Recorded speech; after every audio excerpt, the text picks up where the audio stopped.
The eyes of many people are on the small country in North Africa that set the Middle East on fire when in 2011 it toppled a dictator that had ruled it for 27 years. Tunisia, the birthplace of the so-called Arab Spring, shook the tectonic plates of power in a vast and strategic region, and no one knows when and how they will settle back, in the same old despotic order or a new one that is yet to be born. That question has become even more pressing after July 25, when the secular President Kais Saied stunned the world by announcing the suspension of parliament, the sacking of the cabinet and assuming emergency powers, citing an imminent threat to the Tunisian state. These extraordinary measures are supposed to last for 30 days. No one knows yet whether he will extend the emergency powers, or if he will embark on something else. For Tunisia watchers, the development came as no surprise. The poster child of the Arab Spring has long been moving inexorably towards the precipice.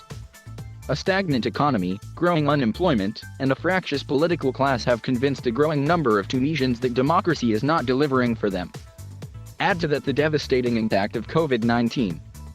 Tunisia has some of the highest infection rates in Africa. All of this has created among a large number of Tunisians a sense of hopelessness and a loss of faith in parliament and the country's political parties. That explains why Mr. Said's draconian measures were met with jubilation on the streets. His supporters were simply fed up with parliament, and yearned for someone, a strong man perhaps, who could fix the country. But can Mr. Said really fix it? A replacement strongman is not the answer to Tunisia's problems, The Economist publication warned in a recent editorial. Of course, not everyone in Tunisia was happy. Foremost among them was Ennahda, the Islamist party that has the biggest bloc in parliament. It denounced Mr. Said's move as a coup. Other parties as well as independent observers concur. Regionally, the autocrats, from Egypt to the Gulf, were rubbing their hands with glee, and rushed to express support for Mr. Said. The Democrats feared the worst and sounded the alarm. Article 80 of the Constitution, which Mr. Said cited as the basis for his dramatic intervention, does give him the right to take extraordinary measures under exceptional circumstances. But nowhere does it say he has the right to suspend parliament, revoke parliamentary immunity for all its members and sack the government. That's why many have concluded that Mr. Said had carried out some kind of a coup. The judgment is qualified because Mr. Said is not a military general, and he was elected in a free and fair poll in 2019. Opinion is divided between those who believe legitimacy comes only from the Constitution and those who believe the people are the ultimate arbiter.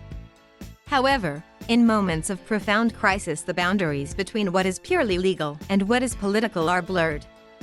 For the moment, Mr. Said appears to have the power of the street, so to speak.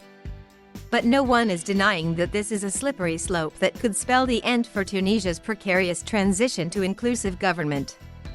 Many commentators have drawn parallels with what happened in Egypt in 2013, when Abdel Fattah al-Sisi, then Minister of Defense and now President, intervened to remove the elected Muslim Brotherhood president, to the jubilation of huge crowds on the streets, in scenes similar to Tunisia after Mr. Said's announcement.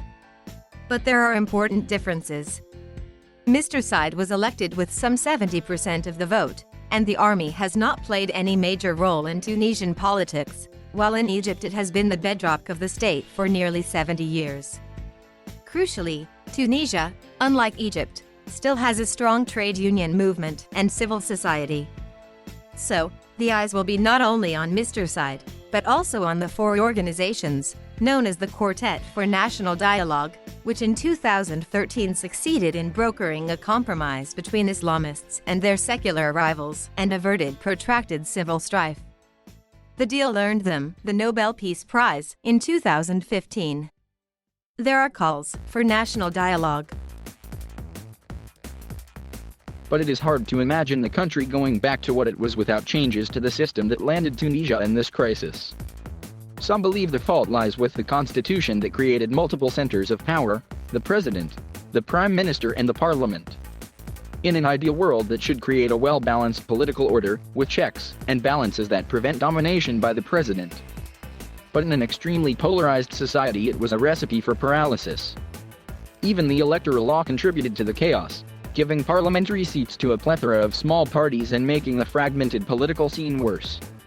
As a result, Tunisia has had 10 governments in 10 years. As problems accumulated, especially with COVID spiraling out of control, the system broke down, with the president occasionally blocking parliament and vice versa, each side tweaking the text of the law to suit its own purpose. What happens in Tunisia will not stay in Tunisia, as the experience of the past decade has demonstrated. Autocrats in the region are hoping it will give them more ammunition to argue that Arabs are not fit for democracy, and the Democrats are clinging to the hope that Tunisia will remain a beacon. Could the country that gave the Arab world its memorable slogan of revolution 10 years ago, "The people want the downfall of the regime," be the one that writes its epitaph? "The people can't eat democracy," as an angry Tunisian woman once put it.